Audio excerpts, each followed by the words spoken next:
Hello friends, Neha એજ્યુકેટરમાં આપનું સ્વાગત છે. આજે હું તમારા માટે લઈને આવી છું અત્યારે હાલ ચર્ચામાં રહેલું અરવલ્લી પર્વતમાળા અરાવલી હિલ્સ, જે ખૂબ જ ચર્ચામાં છે. કેમ તો એના વ્યાખ્યા નવી ડેફિનેશન નક્કી કરવામાં આવી છે એના કારણે. તો તમને ખ્યાલ હશે કે એ આપણી એક્ઝામની દ્રષ્ટિએ કેટલું ઇમ્પોર્ટન્ટ બને છે, ખરું ને? પરીક્ષા લક્ષી તમારા બધા જ પોઈન્ટ્સ અહીંયા આ વિડીયોમાં તમને જોવા મળશે, રાઈટ? તો તમારે શું કરવાનું છે? વિડીયોની શરૂઆતથી લઈને અંત સુધી જોવાનું છે.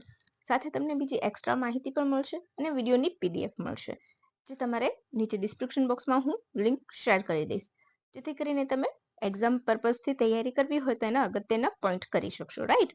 હવે આપણે અહીંયા જોઈ લઈશું અરવલ્લી પર્વતમાળા અને સુપ્રીમ કોર્ટ કેમ ચર્ચામાં રહે. તો પહેલા તો આપણે અરાવલી વિશે જાણીશું, પછી અરાવલીનું મહત્વ. થર્ડ પોઈન્ટ, કેટલા રાજ્યોમાં ફેલાયેલી છે. નવી વ્યાખ્યા, વિવાદોમાં કેમ છે, અને સુપ્રીમ કોર્ટ નો નિર્દેશ, એટલે કે નવી વ્યાખ્યા કેમ વિવાદોમાં છે, નવી વ્યાખ્યા આવ્યા બાદ. બરાબર છે? તો ચાલો હવે આપણે સમય બગાડ્યા વગર આપણે ફટાફટ અરવલ્લી વિશે જોઈ લઈશું. વિશ્વની સૌથી પ્રાચીન પર્વતમાળા માનવામાં આવે છે. આ પર્વતમાળા પ્રોટોરોઝોઇક યુગની છે, રાઈટ? ઘણા બધા ભૂકંપમાં પરિવર્તન બાદ પણ આ પર્વતમાળા એમ જ અડીખમ ઉભેલી છે. આ પ્રશ્ન પીવાયક્યુમાં પૂછેલું છે કે અરવલ્લી કેવા પ્રકારની પર્વતમાળા છે? અવશિષ્ટ પ્રકારની પર્વતમાળા છે અને વલયાકાર ધરાવે છે. આ બે પોઈન્ટ બંને પીવાયક્યુમાં આવેલા છે, તો તમે યાદ રાખી લેજો કે અવશિષ્ટ પ્રકારની પર્વતમાળા છે અને વલયાકાર ધરાવે છે. ક્યાં આવેલી છે? ઉત્તર પશ્ચિમ ભારત અને દક્ષિણથી પશ્ચિમ પૂર્વ ભારત તરફ વિસ્તરેલી છે, જે અન્ય પર્વતમાળા કરતા વિપરીત છે, રાઈટ? કુલ લંબાઈ, હવે એની જે ઓથેન્ટિક આંકડો છે એ 670 છે અને ઘણી બધી જગ્યાએ 800 આવે છે. તો આપણે બંને આન્સર કન્સિડર કરી શકીએ છીએ, રાઈટ? પણ ઓથેન્ટિક મેં લીધો છે જે ડેટા, એ લીધો છે મેં પીઆઈબી પરથી, તો પીઆઈબીમાં 670 આપેલું છે અને ઘણી બધી જગ્યાએ મોટા ભાગે 800 કિલોમીટરનો કન્ફર્મ કરે છે કે 800 કિલોમીટર. ઇવન ગુજરાત સરકાર પણ ઘણી વખત પરીક્ષામાં પૂછે છે તો 800 ને કન્સિડર કરે છે, એટલે તમે બંને લખી શકશો, રાઈટ? સરેરાશ ઊંચાઈ 1000 થી 3000 ફૂટ છે. સૌથી ઊંચું શિખર ક્યાં છે? રાજસ્થાનના આબુમાં ગુરુ શિખર, રાઈટ? યાદ રાખજો. પછી અરાવલીનો પશ્ચિમ ભાગ થાર મરુસ્થળ કહેવાય છે, એટલે કે કેમ તો એ ભાગમાં વરસાદ ખૂબ ઓછો થાય છે, એટલા માટે. આ જસ્ટ તમારી ઇન્ફોર્મેશન માટે મૂક્યું છે. ભૌગોલિક દ્રષ્ટિએ ખબર છે આ ભાગ મજબૂત નથી, પરંતુ અરાવલીના કારણે એ મજબૂત બને છે.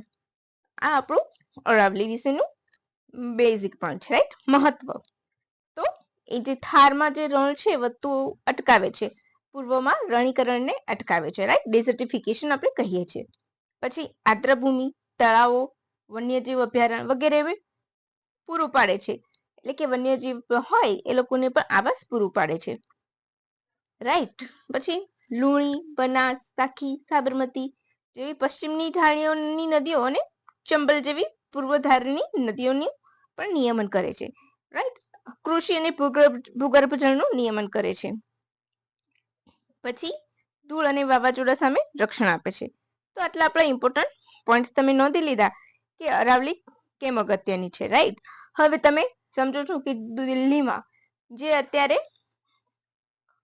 વાયુ પ્રદૂષણ થયું છે, રાઈટ? તો ક્યાંક ને ક્યાંક એનું એ બધું ધૂળ થતી ડસ્ટ જતી અટકાવે છે, રાઈટ? એક મિનિટ.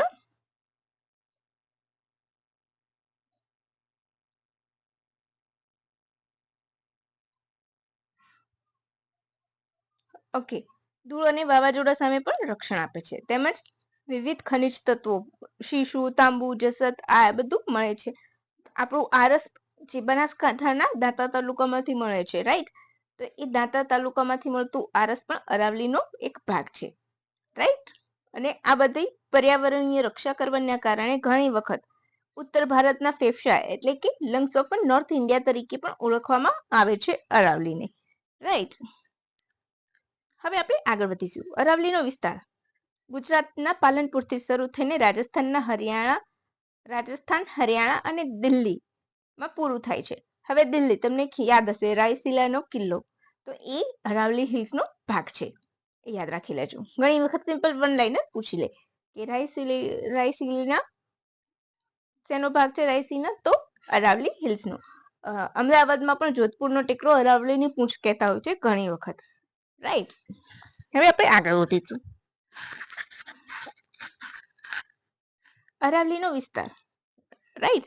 પછી ગુજરાતમાં બનાસકાંઠા, સાબરકાંઠા અને અરવલ્લી જે પોતે એક જિલ્લો છે ત્યાંથી અરાવલી હિલ્સ પસાર થાય છે, રાઈટ. એટલે કે 3 જિલ્લામાંથી.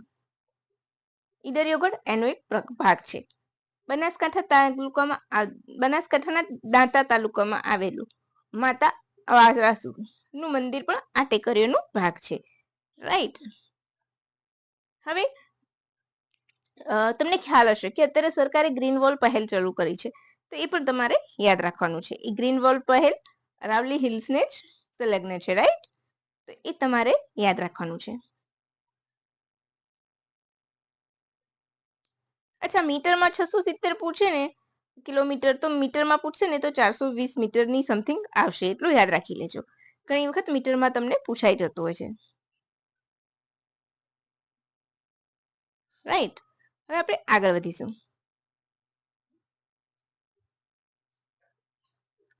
અરાવલીની નવી વ્યાખ્યા તો શું છે? તો ભારત સરકારના પર્યાવરણ અને આબોહવા પરિવર્તન મંત્રાલય હેઠળ રચાયેલી સમિતિ 2024માં, એટલે કે અત્યારની સરકારની છે. હું કોઈ સરકારની આલોચના નથી કરતી, પણ અત્યારની તાજેતર જે સરકાર છે એમણે પર્યાવરણ વિરુદ્ધનો નિર્ણય લીધો છે, રાઈટ.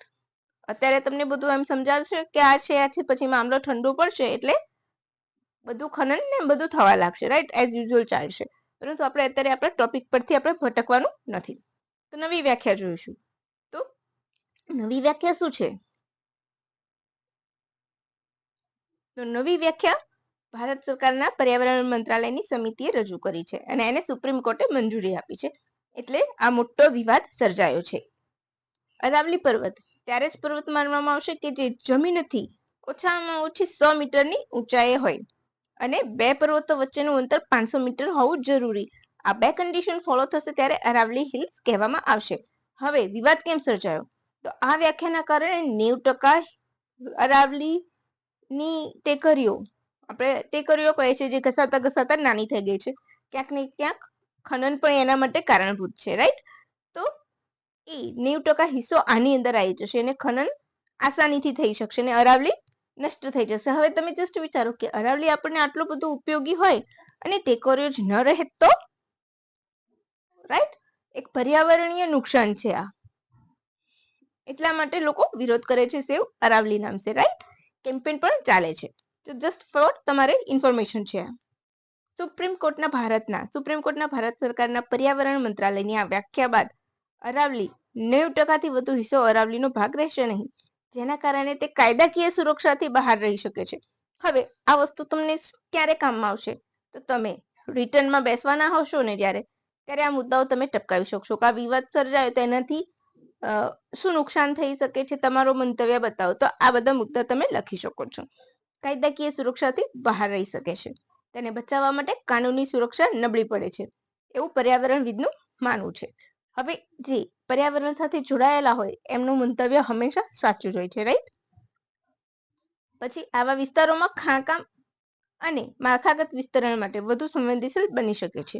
લાંબા ગાળે અવૈધ ખનન સામે ચાલતા ન્યાયિક પ્રયાસો ઉપર પણ એની અસર પડશે. તેમજ લાંબા ગાળે પર્યાવરણનું સંકટ ઊભું થશે. કેમ? તો ભૂગર્ભ જળ પણ સંગ્રહ કરે છે, પછી ધૂળના રજકણો રોકે છે, પ્રદૂષણ રોકે છે, રણને આગળ વધતું અટકાવે છે. તો આ બધી વસ્તુ ઉલટી થશે, રાઈટ. એટલા માટે પછી આ બધા પછી સુપ્રીમ કોર્ટે એના માટે નિર્દેશનો જાહેર કર્યા છે. કયા કયા તો એ આપણે જોવાના છે, રાઈટ.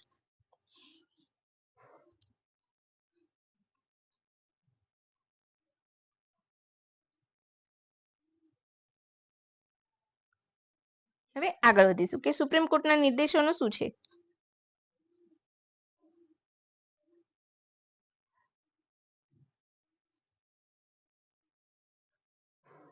તો હાલ પૂરતા નવા ખનન ઉપર પ્રતિબંધ મૂકી દેવામાં આવ્યો છે. હાલમાં ચાલી રહેલા ખનન કડક નિયમો હેઠળ ચાલશે, રાઈટ. હાલમાં ચાલી રહેલા ખનન કડક નિયમો મુજબ ચાલશે. પછી આ પ્રતિબંધ ચાલુ છે ત્યાં સુધી ICFRE એટલે કે ભારતીય વન સંશોધન અને શિક્ષણ પરિષદ દ્વારા MPS એટલે કે management plan of a sustainable mining. ટકાઉ ખનન માટે મેનેજમેન્ટ તૈયારી યોજના ન થાય ત્યાં સુધી આ પ્રતિબંધ ચાલુ રહેશે. એટલે કે MPSM ની યોજના ચાલુ ન થાય ત્યાં સુધી પ્રતિબંધ ચાલુ રહેશે કડક નિયમો હેઠળ એમ કહે છે. બરાબર. આ પ્રતિબંધ અરવલ્લી પર્વતમાળાના સમગ્ર વિસ્તાર પર સમાન રીતે લાગુ પડશે, ભલે તે કોઈ પણ રાજ્યની સીમામાં આવેલી હોય. એટલા માટે સરકારે લેન્ડસ્કેપ લેવલ સર્વેક્ષણ રાઈટ અપનાવ્યું છે. બરાબર. હવે આટલું તમારું અરાવલીનો વિવાદ, અરાવલીને લગતી બધી જ માહિતી પૂરી થઈ ગઈ. હવે એ પ્રતિબંધ છે ત્યાં સુધી જે એના માટે કેવી રીતના કરવું આગળ કામ, એના માટે ICFRE દ્વારા MPMSM ચાલુ કરવામાં આવશે. તો ICFRE શું છે? તો Indian council of forestry research and education. સ્થાપના 1986 માં થઈ હતી. ક્યાં આવેલી છે? દહેરાદૂનમાં મુખ્ય મથક છે, યાદ રાખજો. આ સંસ્થા ભારત સરકારના પર્યાવરણ, વન અને હવામાન પરિવર્તન મંત્રાલય હેઠળ કાર્ય કરતી ઓટોનોમસ એટલે કે સ્વાયત્ત સંસ્થા છે. ક્યારે બની હતી? તો 1991માં એને સ્વાયત્ત પરિષદનો દરજ્જો મળ્યો હતો. મુખ્ય મથક દહેરાદૂન. 9 પ્રાદેશિક સંશોધન સંસ્થાઓ છે, એ આપણે યાદ નથી રાખવાના, પણ 5 કેન્દ્રો અગરતાલા, આઇઝોલ, પ્રયાગરાજ, છિંદવાડા અને વિશાખાપટ્ટનમ ખાતે. એનું ધ્યેય સૂત્ર શું છે? તો વનસ્પત્યમ શાંતિહિ, રાઈટ, એનું ધ્યેય સૂત્ર છે. હવે MPSM એ શું છે? તો management plan for sustainable mining. ખનન પર પ્રતિબંધ હોય તેવા કડક નિયંત્રિત વિસ્તારોની ઓળખ કરશે. સંવેદનશીલ આવાસો વન્યજીવન હેઠળ રહેઠાણ નકશા પર લાવશે. હવે તમને ખ્યાલ છે જ્યારે કોઈ પણ આવી હિલ્સ ડેવલપ થતી હોય, પર્વતમાળા હોય, તો ત્યાં જનજાતીય સમૂહ રહેતો જ હોય, જંગલો હોય, તો એ લોકોને પણ અસર થાય છે માઇનિંગથી, રાઈટ. એમના આવાસ છીનવાય છે કુદરતી. એ પણ એક બહુ મોટો પ્રશ્ન છે. પછી તેવા અસરગ્રસ્ત જનજાતિ માટે પુનઃ વ્યવસ્થા સ્થાપન યોજવશે, રાઈટ, એટલે કે ફરીથી રહેઠાણની વ્યવસ્થા શોધશે. રણીકરણ રોકશે, જૈવ વિવિધતાનું સંરક્ષણ કરશે. જળસ્તર રિચાર્જ કરવા અને પ્રદેશ માટે પર્યાવરણીય સેવાઓમાં અરવલ્લી માટે નિર્ણાયક ભૂમિકા MPSM ભજવશે. હવે અહીં તમારો આ ટોપિક પૂર્ણ થાય છે. હવે તમને એમ લાગતું હોય કે મજા આવી છે, ખરેખર મેં બહુ મસ્ત બનાવ્યું છે તમારી એક્ઝામ રિલેટેડ, તો પ્લીઝ ફ્રેન્ડ્સ એક લાઈક જરૂરથી આપજો. લાઈક આપ્યા વગર જતા નહીં. અને વિડીયોની લિંક તમારા મિત્રો સાથે શેર જરૂરથી કરજો. એક્ઝામ પર્પઝ આ ટોપિક ખૂબ અગત્યનો છે અને હું ઈચ્છું છું કે આ ટોપિક વધુમાં વધુ વિદ્યાર્થીઓ મિત્રો સાથે જાય. અને આવી જ મજાની માહિતી જોઈતી હોય તો તમે નેહા એજ્યુકેટર સાથે જોડાયેલા રહેજો. Thank you for watching my video. By friends.